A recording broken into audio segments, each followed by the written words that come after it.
Memória política.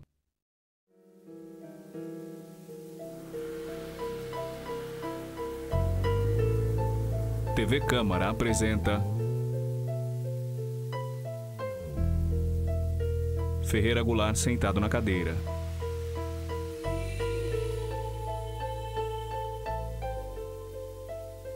Sou um homem comum, brasileiro, maior, casado, reservista. E não vejo na vida, amigo, nenhum sentido, senão lutarmos juntos por um mundo melhor.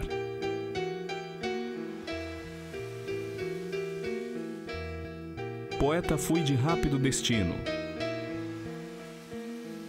mas a poesia é rara e não comove.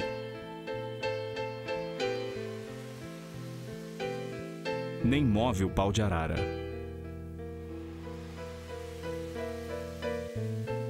Quero, por isso, falar com você, de homem para homem.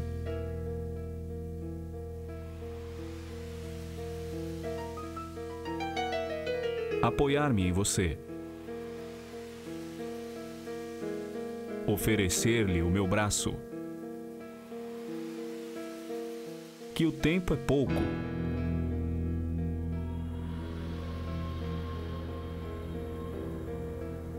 E o latifúndio está aí, matando.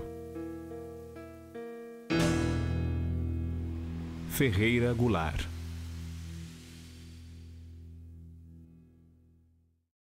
Meu nome é José de Ribamar Ferreira. Como todo maranhense, eu sou Ribamar, né? Porque tem um santo lá na ilha de São Luís, tem um santo chamado São José do Ribamar, e o pessoal da cidade é muito devoto desse santo e tal. E esse santo, a festa desse santo é setembro, mais ou menos, não é no dia exato que eu nasci, mas é na proximidade. Eu nasci em 10 de setembro. Então é por isso que aí minha mãe botou, meus pais puseram meu nome de José de Ribamar. Quando eu comecei a escrever, a fazer poemas e tal, e publicar lá no Maranhão, eu assinava Ribamar Ferreira. E tinha lá, como todo mundo é Ribamar, tinha uma porção de poetas. Um era Ribamar Pereira, outro era Ribamar da Costa, outro era Ribamar da Silva, outro era Ribamar... Então, bom, aí um dia saiu um poema do Ribamar Pereira sobre as monjas. Eu era um rebelde. Aí jamais escreveria um poema sobre as monjas. Aí quando saiu aquele poema com meu nome, trocaram o nome, eu saí Ribamar Pereira, saí Ribamar Ferreira. Eu fiquei furioso. Me considerei ofendido. Eu era locutor da Rádio Timbira na época. Aí naquela época a gente fazia, eu queria. Aí eu dei uma nota na rádio, dizendo que aquele poema não era meu, que era do outro cara, e que a partir daquele dia eu ia mudar de nome. Eu falei na nota. E mudei de nome naquele dia. Goulart. Minha mãe se chama Alzira Ribeiro Goulart, quer dizer, e depois ela ficou Ferreira, então tinha o Goulart no nome dela. Então eu peguei esse Goulart, que é o Goulart francês, deformei, botei G-U-L-L-A-R para evitar qualquer confusão posterior, aí ficou Ferreira Goulart. José de Ribamar Ferreira, poeta maranhense de São Luís, nasce em 10 de setembro de 1930.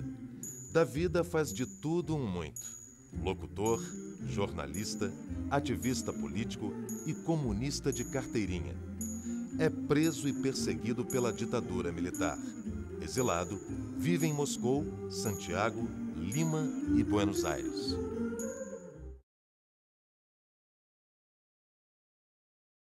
A infância.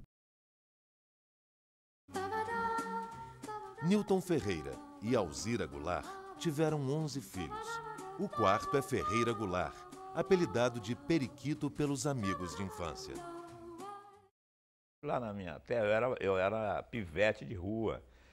Era uma trinca, eu, Esmagado e o Espírito da Garagem da Bosta. Nós éramos três, roubando copo de botequim, jogando pedra na casa dos outros. Garoto, como eu era, criado na ilha de São Luís, solto, pegando passarinho, arrastando camarão, moleque de rua. tomando banho na prainha, no cais e tal, andando de canoa com o meu irmão. Quer dizer, na hora que acabou essa festa, né, você vira adulto, aí a responsabilidade, vai ter que trabalhar, vai ter que ganhar a vida. Eu comecei em escola pública, depois passei por um colégio muito bom lá no Maranhão, Colégio São Luís de Gonzaga, onde eu fiz o primário e o curso primário, né? Foi lá nessa escola. E depois eu fiz exame de admissão para o Ateneu Teixeira Mendes, que era um colégio excelente, mas aí eu não pude continuar estudando lá, porque aí meu pai entrou em parafuso lá, não pôde continuar pagando o colégio, aí eu fui para a Escola Técnica de São Luís, que era gratuita, que era uma escola para formar profissionais. Aí lá tinha curso de alfaiataria, marcenaria, sapataria, funilaria. E todos os alunos iam, durante cada período, ia para uma oficina dessa. Eu aprendi na sapataria, na marcenaria, na alfaiataria. Não aprendi nada, porque meu objetivo não era esse. Mas se eu quiser, eu faço uma meia sola no seu sapato aí. Rádio Timbira. Rádio Timbira do Maranhão, transmitido por uma antena de 1.490 quilociclos, onda de 201,3 metros. Sei de qual até hoje, isso aí? Não, era do Estado, governo do Estado. Era a única rádio que havia. Depois surgiram outras rádios, mas a única rádio que havia na época era essa, que era do governo do Estado. Depois eu virei jornalista. Ferreira Goulart, poeta. Naquela época que não era preciso ter diploma de jornalista, né? Porque se fosse ter diploma eu não ia virar jornalista, não. Nós somos do tempo do registro. Do tempo do registro. Então eu lá em São Luís, com esse negócio de fazer poema, publicar e tal, locutor de rádio, aí eu comecei o Neiva Moreira tinha um jornal lá, né? Era um jornal que ele era ligado ao Adhemar de Barros, né? Partido Progressista, não é isso? PSP. Então tinha lá um jornal e ele me convidou uma vez para fazer umas reportagens, porque eu me meti numa confusão lá. Eu não era política, não queria saber de política, não. Mas na época, em 50, houve a campanha para a eleição de presidente da República e o Getúlio terminou ganhando, não é isso? E o Adhemar de Barros fez a campanha do Getúlio. E ele foi lá em São Luís do Maranhão. Indicou o candidato a vice. Pois é, ele foi lá fazer a campanha no Maranhão, que era o denista, o governo de lá. Quando ele chegou para fazer a campanha lá, o que aconteceu? Primeiro que proibiram dele fazer na Praça João Lisboa, que é a praça central da cidade, onde se fazia todo o comício. Proibiram, fecharam a praça. Puseram polícia na praça, não podia mais. E ele teve que fazer numa outra praça menor. Quando eles estavam fazendo, desligaram a energia elétrica e o alto-falante não se ouvia os discursos. Coisa democrática, né? Tudo bem. Aí, e eu estou lá, não estou me metendo naquilo. Eu cheguei lá, olhei, desligaram a luz, nego revoltado. Eu falei, aqui dentro da minha cabeça, sem ter nada a ver com aquilo, né? Eu falei, pô, isso é uma esculhambação, uma escrotidão, né? Não gostei daquilo, né? Com o meu espírito democrático, eu não gostei daquilo. Tudo bem, eu era locutor da rádio, fui para a rádio com meu pai numa caminhonete, num bonde. Quando nós chegamos na Praça de João Lisboa, o que tinha acontecido? Já era de noite. O comício tinha terminado, eles tinham ido para o Hotel Central, que ficava próximo à Praça de João Lisboa, fizeram lá um banquete, jantar e tal, e onde estava hospedado o Adhemar de Barros ia ficar lá. E a massa, depois que terminou o jantar, veio caminhando na direção da Praça João Lisboa, que estava cercada de polícia. Quer dizer, o pessoal ia tirar forra, né? Não fez o comício, mas ia invadir a praça. E tanto fazia invadir, não ia, qual é o problema? Quando eles entraram na praça, tinha um grupo de policiais escondido numa esquina, saiu atirando e mataram, feriram várias pessoas e mataram um cara. Eu, no momento que chegava, houve o tiroteio e me joguei no chão com meu pai. Quando terminou o tiroteio, tinha um cara morto lá, que era um operário, o cara que tinha morrido. Bom, no dia seguinte eu vou para a rádio. Aí chega lá, tinha uma nota do governador. O governador informa que nos incidentes de ontem à noite, os comunistas mataram o operário e tal. Eu li aquela nota, botei do lado. O Sabonete Regina é uma maravilha, Sabonete Regina. Vamos ouvir agora a música e tal. Não li a nota. Aí daqui a pouco veio o diretor, o rapaz da secretária da rádio. Anota, lê a nota. Falei. Royal Boreal, o perfume que deixa a saudade, não li a nota. Aí daqui a pouco veio o diretor da rádio. Ô Ferreira, anota aí, cara, você não vai ler a nota? Eu falei, não, não vou ler não. Por que não lê? Não vou ler porque é mentira. Escuta aqui, essa nota é do governador, é mentira do governador. Mas para você não tem nada com isso, você é locutor de rádio, eu tenho. Como é que eu não tenho? Eu estava na praça, vi, a polícia matou o cara, eu não vou ler. Então sou obrigado a te demitir. Então me demite. Aí ele me demitiu. A política. Terminei chamado para participar da campanha política da oposição no Agreste Maranhense, lá onde tinha a prefeita Noca Santos, era o Zé Neiva, o senador Zé Neiva, que me chamou para isso. Aí me meti lá, foi uma encrenca, cara, era tiro, era um negócio brabo lá. Eu me meti na confusão também, quase que morro. Aí eu voltei para São Luís, aí o que tinha acontecido? O Saturnino Belo, que era o candidato da oposição, tinha ganho. Estava na frente. Aí eles pararam a publicação do boletim eleitoral. O cara passou 3 dias sem publicar o boletim eleitoral. Aí quando publicaram no 4º dia, quem estava na frente era o candidato do governo. Eugênio de Barros. Aí nós então fomos para a rua. Eu com o pessoal todo da oposição, estudante. Aí, bom, aí começou uma confusão dos diabos lá. Terminei preso. Foi uma revolução. Não, aí depois resultou em revolução. Aí eu fui preso, aí eu mais alguns que eram os cabeças desse protesto. Bom. Aí eu me lembro que o cara lá, o Major Moscoso, que me prendeu, falou assim, mas vem cá, você não é filho do Nilton Ferreira? Eu falei, por que você está fazendo metido nisso?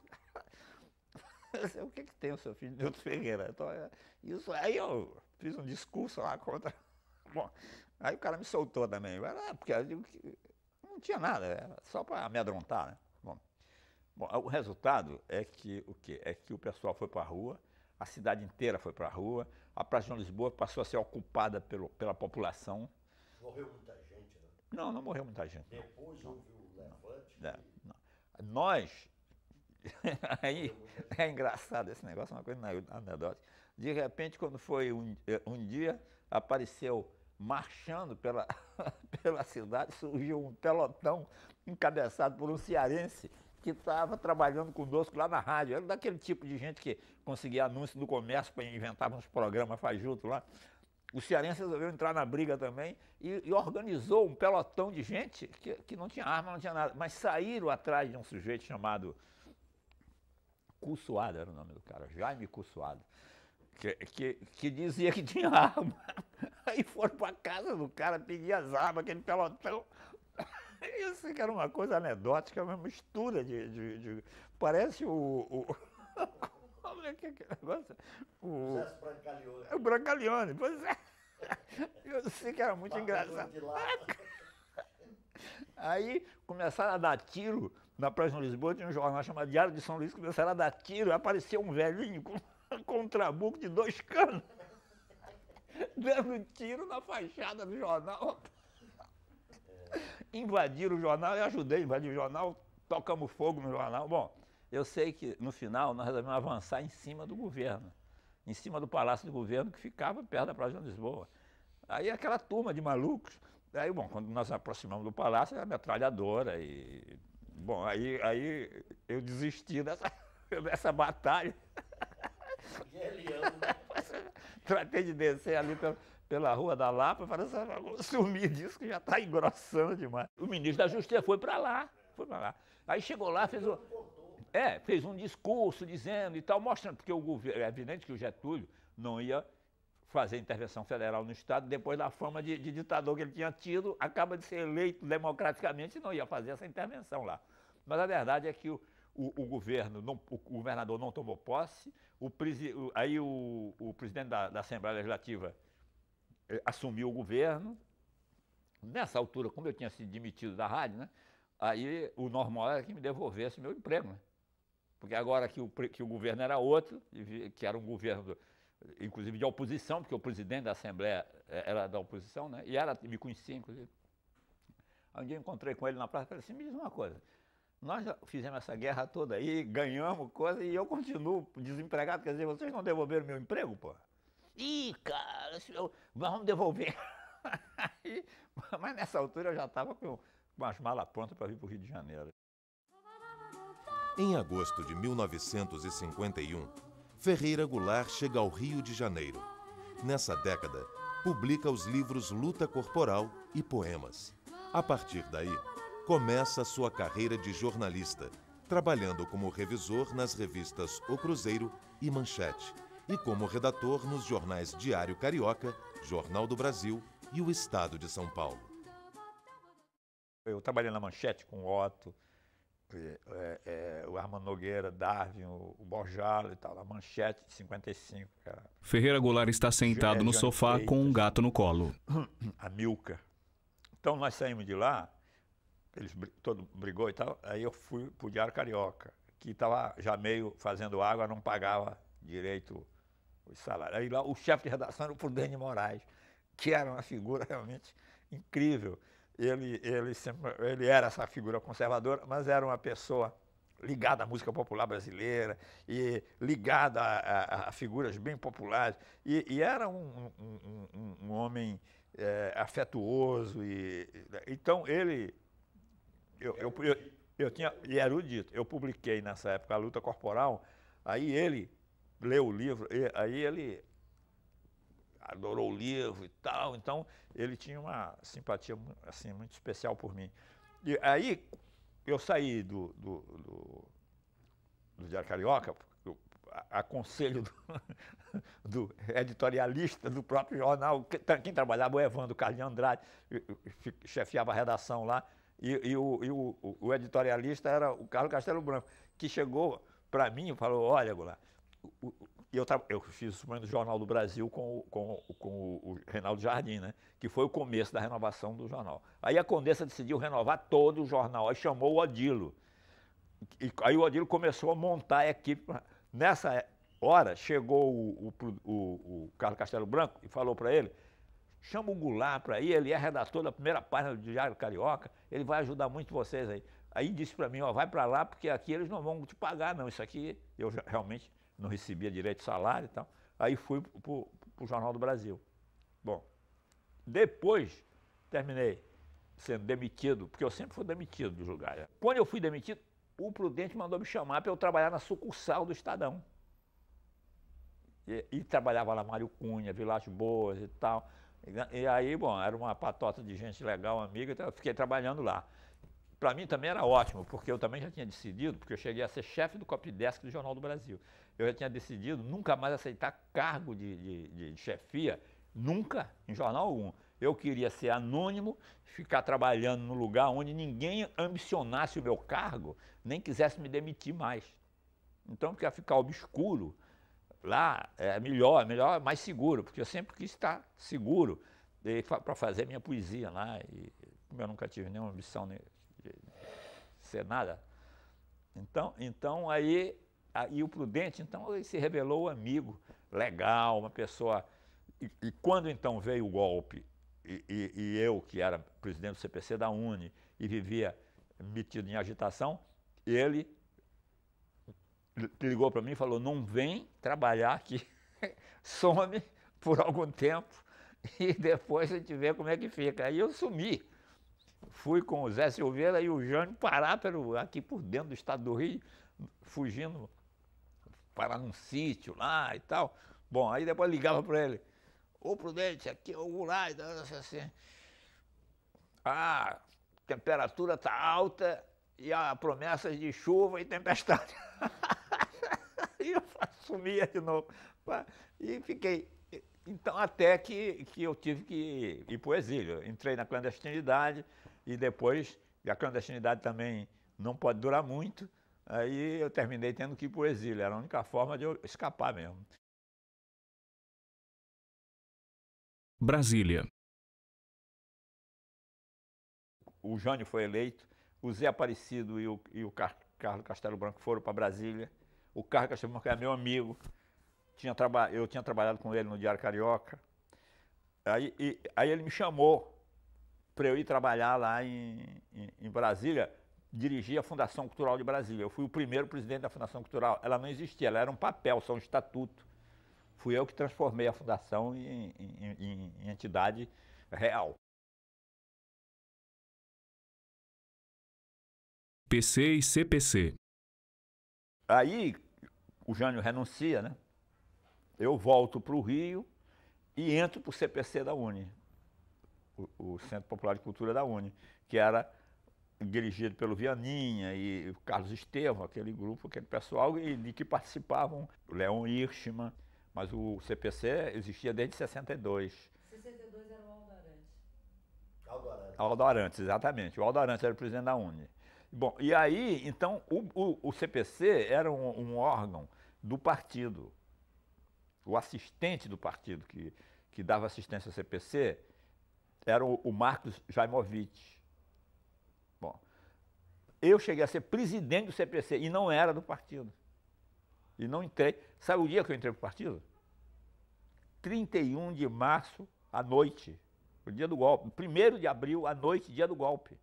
Quando o golpe se consumou, eu entrei para o partido. Houve uma reunião de noite na casa do Carlinho Lira, Vianinha, eu, Tereza, Marcos Jaimovich, Paulo Pontes. Tá. Aí lá, na reunião, Leon Hirschman, para avaliar o que a gente ia fazer, porque estava todo mundo atordoado. Aí nesse dia, eu pensei, qual foi meu raciocínio? Eu falei, primeiro, bom, eu tenho que brigar contra esses caras que estão tomando poder aí. E eu vou brigar sozinho? Não vou, né? Os meus companheiros são eles. Então eu vou entrar para o partido. Aí entrei. Falei para o Marcos Jaimovich, informa o pessoal que a partir de hoje eu faço parte do partido. O CPC acabou com o golpe. Tocaram fogo na UNE e não podia continuar, uma entidade subversiva como era o CPC. Então nós, os membros do CPC, decidimos continuar, primeiro, a nossa atividade cultural e política, mas não podia ser com o nome do CPC. Então nós decidimos o seguinte, havia ali na rua Siqueira Campos, o shopping center da rua Siqueira Campos, que ainda não estava terminado e que tinha sido construído pelo pai do, como é, o Arnon de Mello, ele que era o empreendedor daquilo. Então, tinha lá um espaço que ia ser uma boate, tinha um espaço que ia ser um teatro, que estava só o buraco, e um espaço que ia ser uma boate, onde o Teatro de Arena tinha apresentado Eles Não Usam Black Tie, Chapetuba Futebol Clube, há um ano atrás. Aí o Vianinha se lembrou desse negócio e falou assim, vamos ver se eles nos alugam. E a gente monta lá um Teatro de Arena, um negócio qualquer. Aí fomos falar com o Arnon de Mello, ele topou. Um tio do Vianinha tinha um cinema que faliu, tinha umas cadeiras de pau velhas de cinema lá em São Paulo. Nós fomos apanhar as cadeiras, estava tudo cheio de lama, lavamos as cadeiras todas e montamos o teatro. Fizemos o teatro lá com a ajuda de 2 marceneiros. Aí, mas não podia aparecer o nome nosso, nem o nome do CPC. Então nós montamos o Show Opinião com Nara, Zequete e João do Vale. Mas aparecia assim, produção do Teatro de Arena de São Paulo. Mas não era. Era a produção nossa, mas apareceu como produção do Teatro de Arena de São Paulo. Depois do sucesso, que foi um sucesso, né? O Show Opinião passou a lotar um mês, antes já estava lotado, os espetáculos lotados assim, com um mês de antecedência. Bom, pois é, então, aí quando terminou o show, nós adotamos no segundo espetáculo, que foi Liberdade, Liberdade, uma montagem de textos, feita pelo Flávio Rangel e Milô Fernandes. Aí fizemos o Grupo Opinião, aí surgiu, nós achávamos que já tínhamos direito à legalidade, aí foi Grupo Opinião, aí mostramos a cara lá e tal. 1968. O mundo estava em ebulição. Nos Estados Unidos, o líder pacifista Martin Luther King é assassinado. A União Soviética invade a Tchecoslováquia. Na França, os estudantes vão para as ruas pregando a revolução. No Brasil, as manifestações contra a ditadura aumentam e crescem mais ainda com a morte do estudante Edson Luiz, assassinado pela polícia militar num protesto no restaurante Calabouço, no centro do Rio de Janeiro. quando houve essa reunião que mataram Ferreira Goulart, o Edson poeta. Luiz e tal, e aí fizeram uma reunião no salão que tem em cima ali na parte de cima da Câmara de Vereadores, né? O corpo dele estava embaixo, em cima reunião. Ele estava lá, ele, Pellegrino, eu, líderes estudantis e tal. E aí surgiu de novo essa ideia de que é 26 de março, 1º de abril, nós vamos fazer uma manifestação na rua, botar para quebrar e tal. Eu falei assim, não adianta ficar jogando pedra na polícia, cara.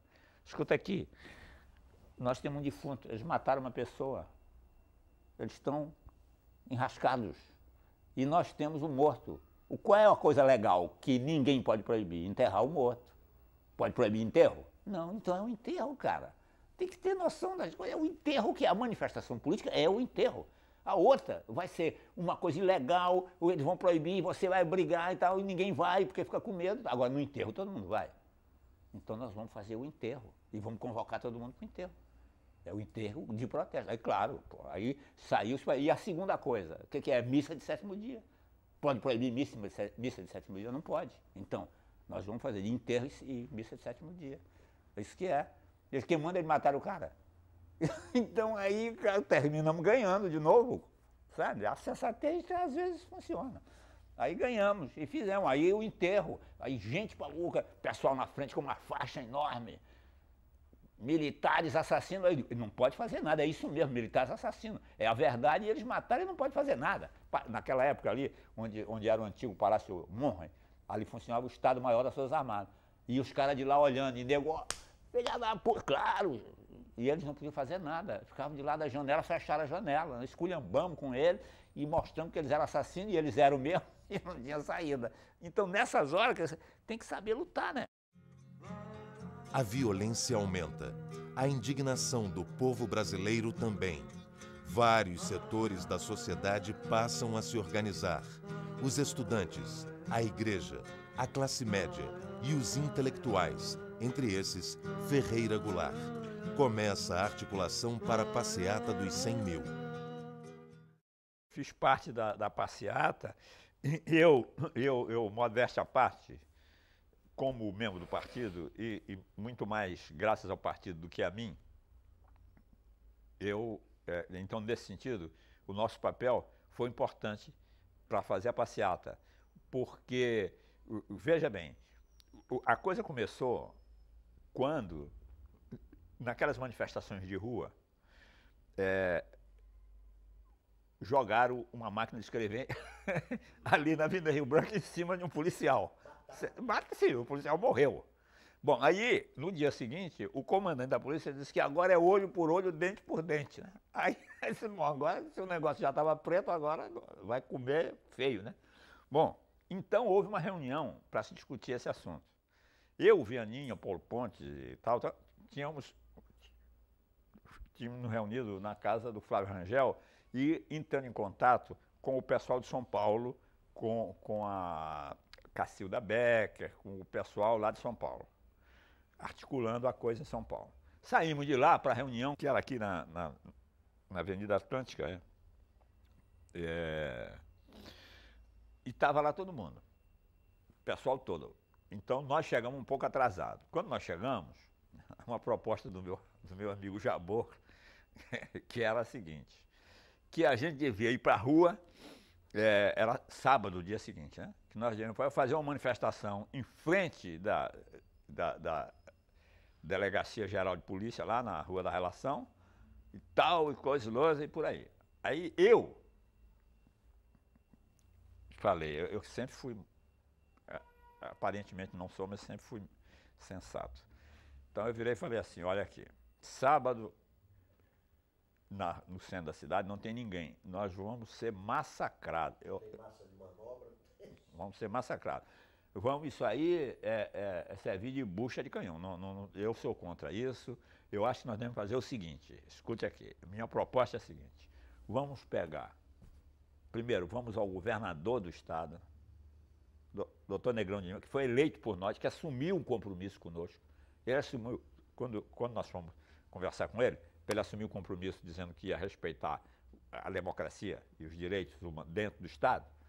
Ele falou o seguinte, podem confiar que no meu governo, quando tocarem na sua campainha, às 6 da manhã, não é a polícia, é o leiteiro. Ele falou isso. Então nós vamos cobrar dele essa frase lá.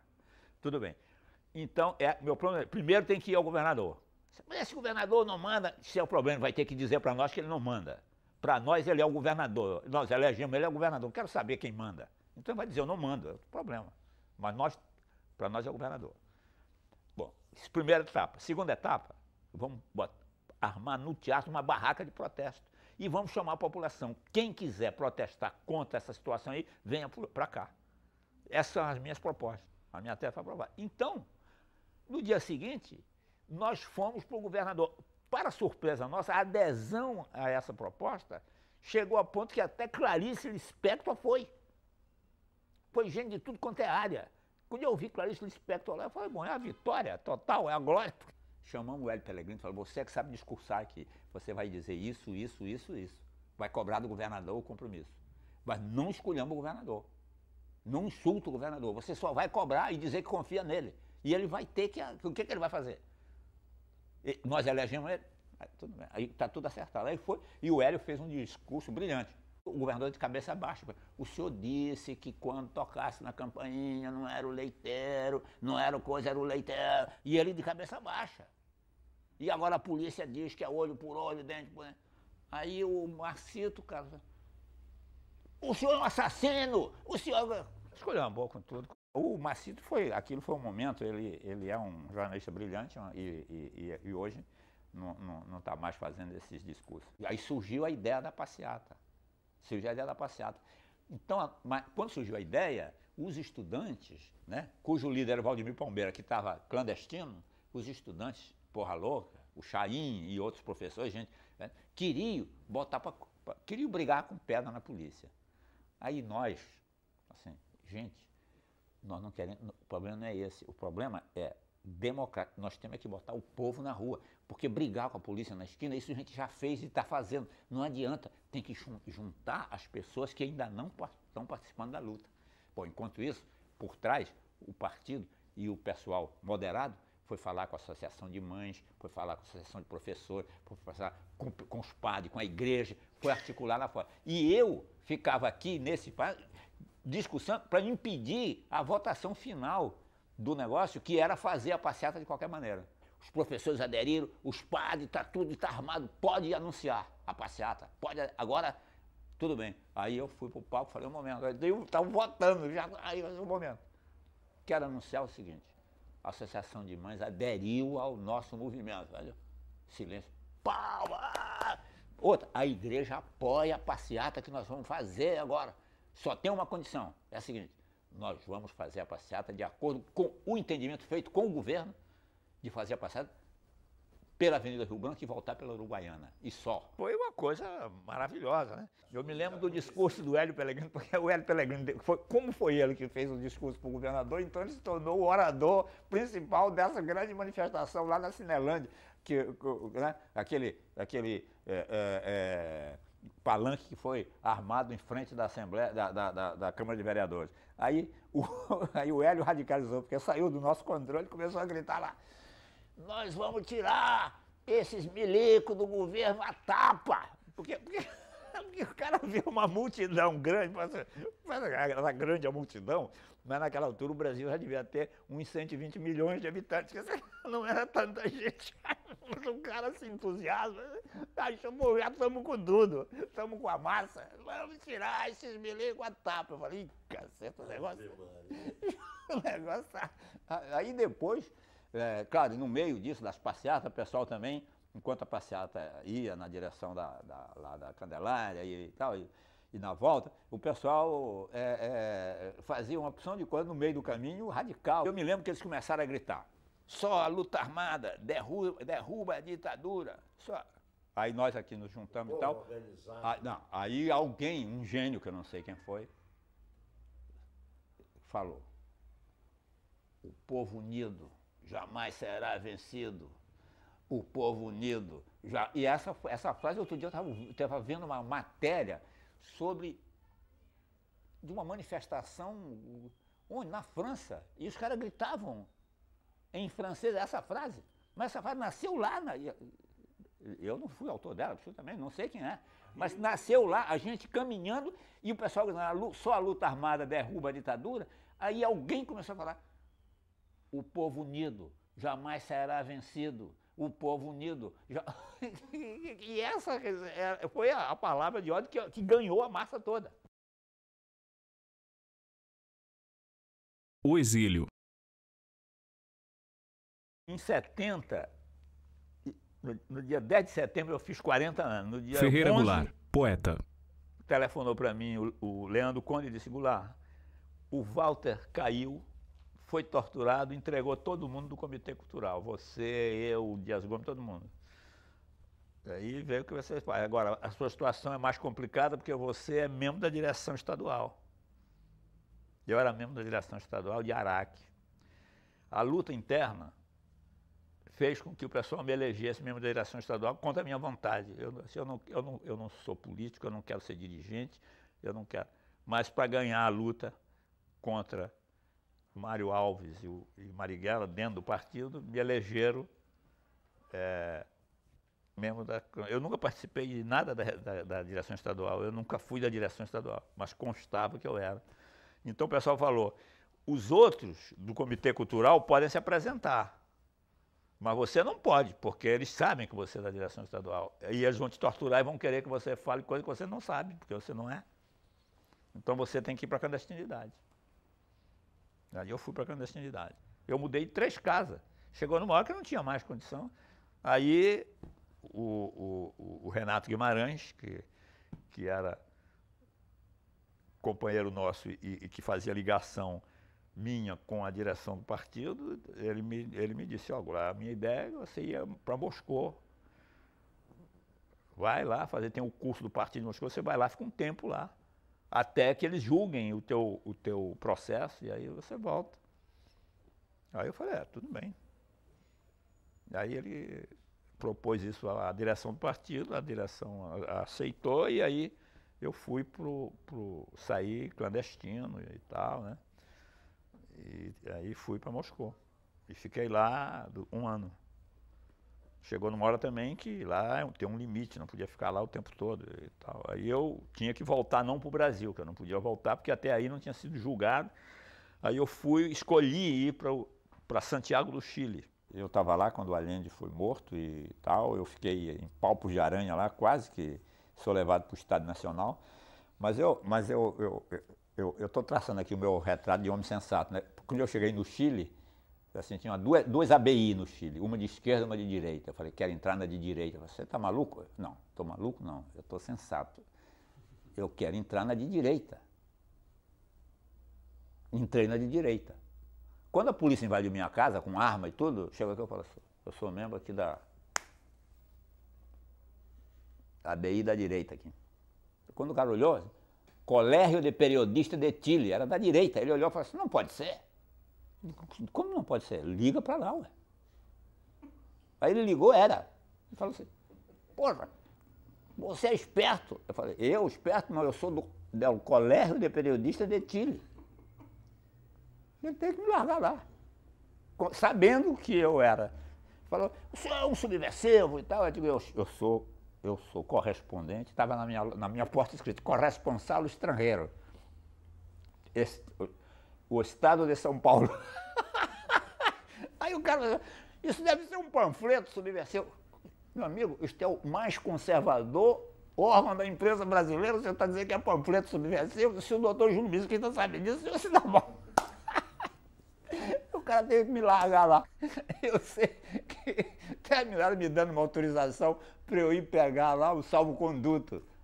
Aí eu fui, aí eu tinha que ir lá em Estrangeria, pegar o salvo-conduto. Só que lá na Estrangeria eu tinha entrado com processo para poder trabalhar. Eu ia trabalhar em Chile Hoy, que era a revista mais subversiva que havia no Chile. Aí, então havia um ofício de Chile Hoy dizendo assim, que estava disposto a me dar trabalho e tal, porque para você trabalhar lá, você tinha que mostrar que já tinha trabalho.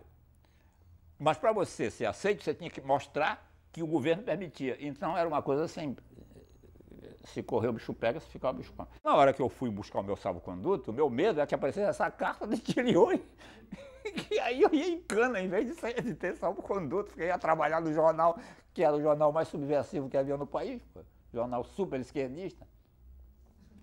Aí eu fui para lá gelado, né? Mas sucede que isso foi logo depois do golpe, quer dizer, tinha 20 dias do golpe, mais ou menos. Eles ainda não tinham mudado os funcionários eram do Partido Socialista ainda. Aí a moça que me atendeu, me olhou e falou, você não é amigo do Armênio? Eu falei, porque ela que tinha me atendido antes, com recomendação do partido, do Partido Socialista. Aí ela disse, bom, tudo bem e tal.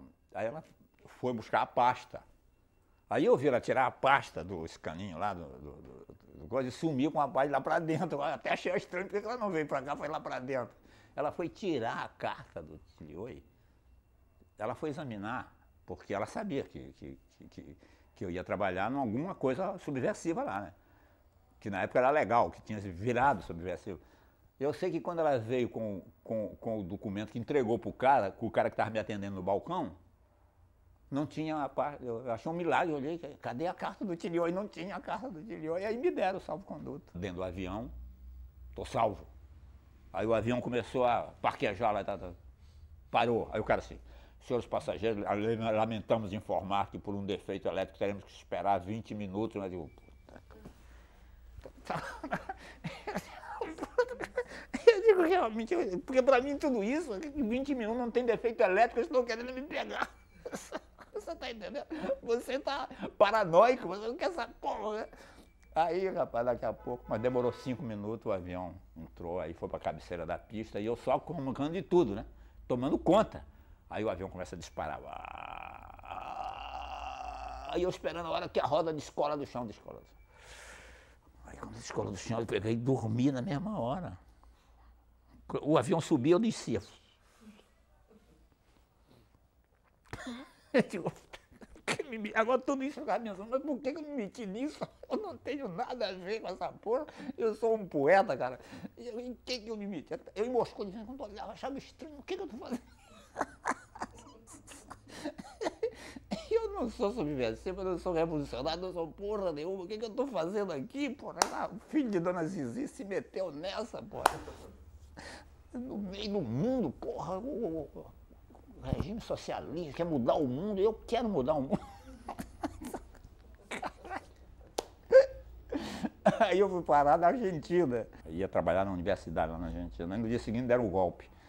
Aí começaram a cair meus amigos, meus conhecidos, argentinos que eu conhecia, exilados chilenos que eu conhecia, uruguaio.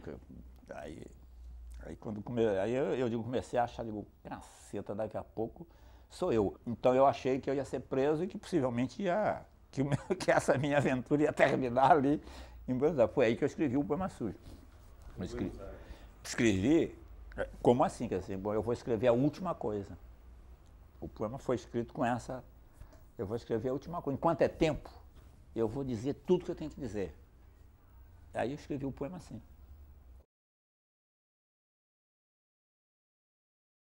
Poema Sujo. Eu nunca me meti num barato, eu sou uma pessoa que eu não escrevo em estado normal, eu não escrevo... Eu acho que isso, todo poeta é assim. Né? Você... Fora o João Cabral, né, que dizia que não era assim, mas que é mentira dele também. Mas, então, se você está em estado burocrático, não escreve. Não é nenhuma coisa divina, nem genial, nem nada. É só que você tem que estar emocionado, você tem que estar num estado mais aberto às coisas do que enquadrado na rotina de sua vida. Enquadrado na rotina não sai poesia, porque a rotina é o contrário da poesia. Né? Então, eu, que sou uma pessoa banal e racional, eu tenho muita dificuldade de virar poeta. Né? Eu peso mais que um Boeing 707, tem que ter turbinas poderosas para me levantar do chão. Né? Então, de modo por isso eu escrevo muito pouco. E quando eu pergunto, você que é o Ferreira Goulart, eu digo, às vezes. Então, numa dessas vezes, eu escrevi um Poema Sujo.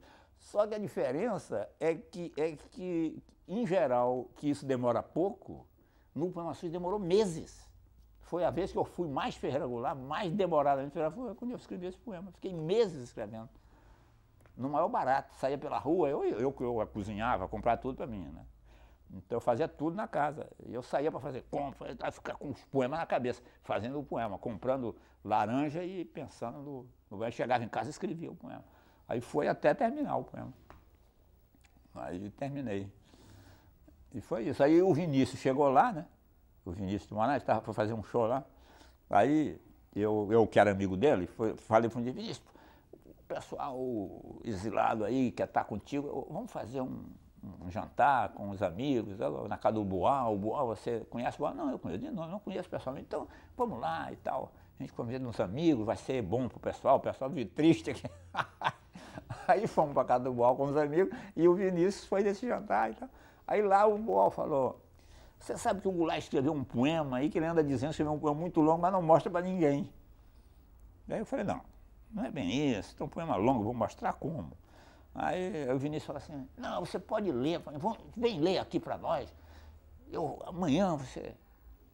Aí o Boal, a gente convida uns amigos, convida um grupo grande e tal. Aí convidaram. E aí eu, no dia seguinte, li o poema para esse pessoal, né? O homem está na cidade como uma coisa está em outra. E a cidade está no homem que está em outra cidade. Mais variados são os modos como uma coisa está em outra coisa. O homem, por exemplo, não está na cidade como uma árvore está em qualquer outra, nem como uma árvore está em qualquer uma de suas folhas, mesmo rolando longe dela. O homem não está na cidade como uma árvore está num livro, quando um vento ali a folheia. A cidade está no homem, mas não da mesma maneira que um pássaro está numa árvore. Não da mesma maneira que um pássaro, a imagem dele, estava na água. E nem da mesma maneira que o susto do pássaro está no pássaro que eu escrevo. A cidade está no homem, quase como uma árvore voa no pássaro que a deixa. Cada coisa está em outra, de sua própria maneira e de maneira distinta de como está em si mesmo. A cidade não está no homem do mesmo modo que em suas quitandas, praças e ruas. O pessoal ficou muito comovido, porque o poema envolve todo aquele problema, a situação de exílio e tal. Aí o Vinícius ficou muito comovido, olho cheio d'água e tal. Aí, quando terminou, ele falou, eu tenho que levar esse poema para o Brasil. Eu falei, bom, então eu vou tirar uma cópia, né? Porque eu só tenho isso aqui, esse texto que é original. Eu vou tirar uma cópia xerox, né? Te dou amanhã. Não quero cópia, não. Eu quero que você leia o poema como você leu aqui. E a gente vai gravar, eu vou arrumar gravador, tudo, e você vai gravar o poema, eu vou levar o poema na tua voz. Ferreira Goulart, isso que aconteceu poeta. Aqui, vai acontecer no Rio. Aí ele levou, trouxe o poema para o Rio, juntou gente na casa dele e mostrou o poema. Aí o pessoal se comoveu, né? Em 76, o Enio publicou o Poema Sujo. Mas o poema já era bastante conhecido através desse processo aí, das fitas, das leituras, né? Aí saiu, o poema foi publicado, aí o poema teve uma repercussão grande, realmente, então, começaram a sair nota em jornal, em colunas e tal. O poeta tem que voltar, Goulart tem que voltar, não sei o quê, é um absurdo, não sei o quê, com essas manifestações. A volta. O Hélio Gaspar e o Zueni tomaram a iniciativa de falar com o Golbery, por conta deles, sem me dizer nada. Foi falar com o Golbery. Aí depois avisaram a Tereza que tinham falado com o Golbery, que o Golbery tinha... Levaram o poema sujo para o Golbery, que o Golbery leu e falou assim, esse poema é meio obsceno, mas tudo bem, ele devia dizer menos pornografia do que budista, mas eu não tenho nada a ver com isso, se ele quiser voltar por mim, está tudo bem. Mas eu tenho que falar com o chefe da SNI, que era quem? Figueiredo. Aí contaram para a Tereza me ligou, falou, o Figueiredo disse que não quer esse comunista aqui. Eu falei, ele é dono do Brasil? Pois eu vou voltar. Por causa desta frase, eu vou voltar. Sabe? Eu vou voltar. eu estou absolvido, eu fui julgado, fui absolvido, eu vou voltar. Bom, eu estava montado no Poema Sujo, primeira coisa. Aí o que eu fiz? Liguei, eu disse, olha, você procura aí, Vilas Boas Correia, para ele falar com o pessoal do jornal, falar com a BI, para ele falar com o Cisendo Sarmento, comandante do primeiro exército, para ele falar com o ministro da Justiça. E falou assim, Ferreira Goulart vai voltar para o Brasil no dia tal. Não vou voltar clandestino, vou voltar dizendo, diz para todo mundo, o Senimar, para todo mundo, que eu vou voltar. Quando eu voltei, que eu desembarquei, estava escrito ali no lugar onde o nego mostra o passaporte, estava escrito assim, José de Ribamar Ferreira ou Ferreira Goulart, prender. Não me prenderam. Mas, bom, aí chegou lá fora, estava Glauber, estava Zueni, estava não sei quem, estava porção de escritores, de Las Boas, tal, Mário Cunha, não sei o quê, outros jornalistas e tal. Aí eu abracei o pessoal e tal, saí e tal, aí fomos para um restaurante, tudo bem e tal, festa e tal.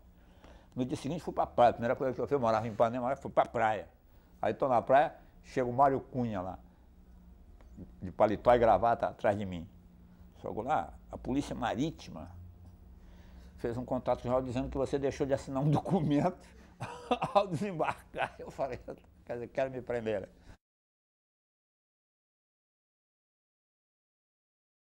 A tortura. Fomos para a Polícia Marítima às 2 da tarde, ficamos até às 5 lá, ninguém dizia nada. Aí quando foi às 5, chegaram 3 caras do DOPS.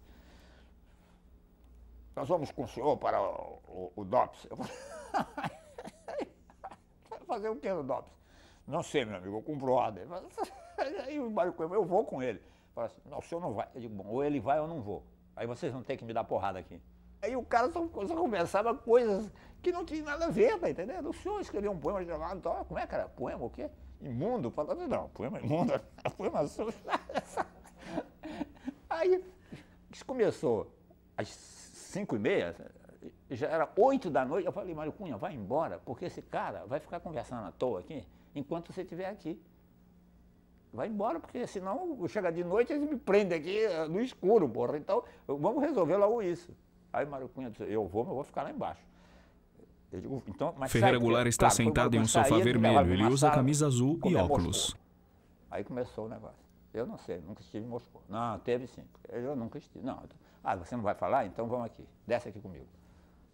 Aí desceram comigo, levaram para o pátio. No pátio chegou um camburão. Aí me puseram uma venda nos olhos e uma como é que chama? Uma algema que eu nunca tinha visto. Uma algema pequenininha que só prende os 2 polegares. Com parafuso em cada uma. Para torturar. Aí aperta o parafuso. Vai apertando o parafuso. Aí me puseram dentro do camburão e me levaram. E eu não sabia onde eu estava indo, eu só ouvia barulho lá fora, carro, buzina e tal. Onde será que eu estou? Tentava localizar, não sabia. Aí andou. Bom, até que chegou num lugar onde eles pararam, entraram de ré num lugar que era inclinado, assim, um aclive. E aí me levaram por uns corredores e tal, e eu só percebia que eu estava sendo levado. Aí quando chegou numa sala, tiraram a venda, eu estava numa sala escura com um holofote, tá?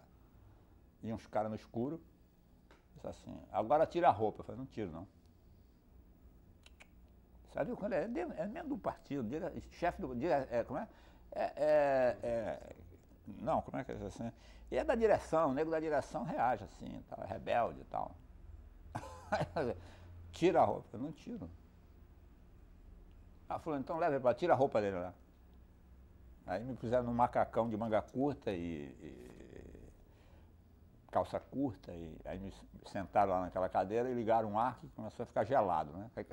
Cada vez mais gelado. Aí começaram a fazer as perguntas. E eu, não, e esse negócio durou 72 horas.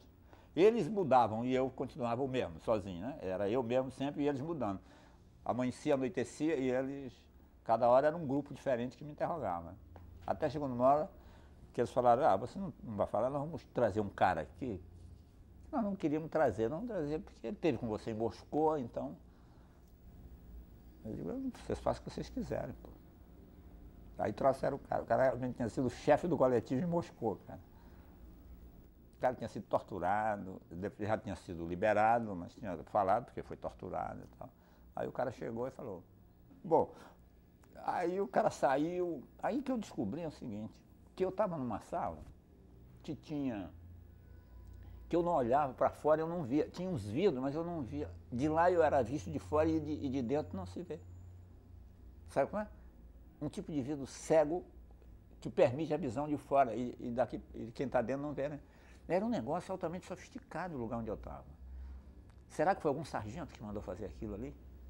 Ou foi um general? O que você acha? Sargento faz isso no quartel? Se faz uma coisa dessa sem um ministro saber? Você acha que faz? Que entra num quartel e faz um equipamento sofisticado desse, com todas essas coisas, com todos esses recursos, sem que o governo sabe, sem o ministro da guerra saber, sem o general saber? Ah, os generais eram os torturadores. A tortura no Brasil foi feita, oficial, instituída, e se algum sargento era obrigado a fazer tortura, isso é outra coisa, que já tinha tarado, tem que fazer, mas quem instituiu a tortura e é responsável pela tortura é o general Figueiredo, é o Geisel, são todos eles são os torturadores. E a história do Brasil tem que registrar isso, que as Forças Armadas Brasileiras praticaram a tortura no Brasil. Não é tenente, nem sargento, nem nada. Tudo bem, mas aí terminou depois de 72 horas, eles me soltaram e tal, e aí eu fui entregue em casa devidamente. O Brasil. A dificuldade do Brasil decorre da estrutura arcaica, econômica da sociedade brasileira, dominada por grupos determinados e pelo capitalismo brasileiro, que é um capitalismo, inclusive, atrasado e tal. E é isso que faz, quer dizer, o país tem setores que estão florescentes e desenvolvidos, mas tem uma massa enorme de pessoas famintas, de pessoas miseráveis, de pessoas abaixo da linha de necessidade e tal, e isso é que faz as dificuldades do Brasil. Mas o regime democrático não tem culpa disso. Quem tem culpa disso é a desigualdade e o sistema econômico predominante. Conceitos. Então a poesia para mim era coisa de viado. Ou era doido ou viado, isso que era a noção que eu tinha de poesia, né? Mas depois, quer dizer, todo mundo vai mudando, né? E vai se domesticando. Aí, depois eu terminei, me apaixonei por uma Terezinha lá, e vai virando outras coisas. O primeiro poema que me chamou a atenção, que realmente que me fez eu pensar que eu podia ser poeta, foi um poema horrível, hoje eu acho horrível, publicado no jornal do colégio onde eu estudava, que era a Escola Técnica de São Luís. Aí era um poema cretino, falando sobre a chuva pingando e tal. Aquilo me impressionou e eu achei que é legal. Quer dizer, a poesia ruim também desperta. A criança, olha, é uma maravilha. Ela está sempre espantada com a maravilha do mundo. Nós é que já tá tudo é comigo e tal, está tudo explicado, não está explicado nada. Não está explicado, só que ninguém pode viver também na indagação permanente do mundo, nem dentro da maravilha, ninguém pode viver. Eu digo assim, ninguém suporta a maravilha por muito tempo. Eu não sou político, eu me meto na confusão na hora que o pau canta, eu acho que eu tenho que me meter. E em geral me dou mal, mas eu só me meto assim. Eu sou o chamado Dom Quixote.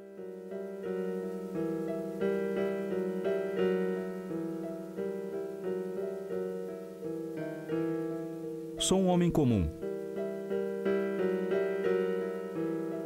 de carne e de memória.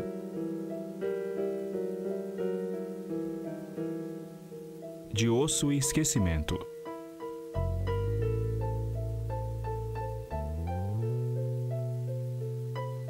Ando a pé, de ônibus, de táxi, de avião.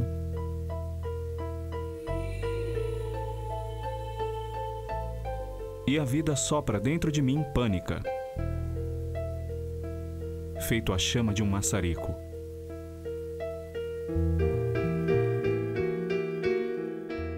E pode subitamente cessar. Créditos finais.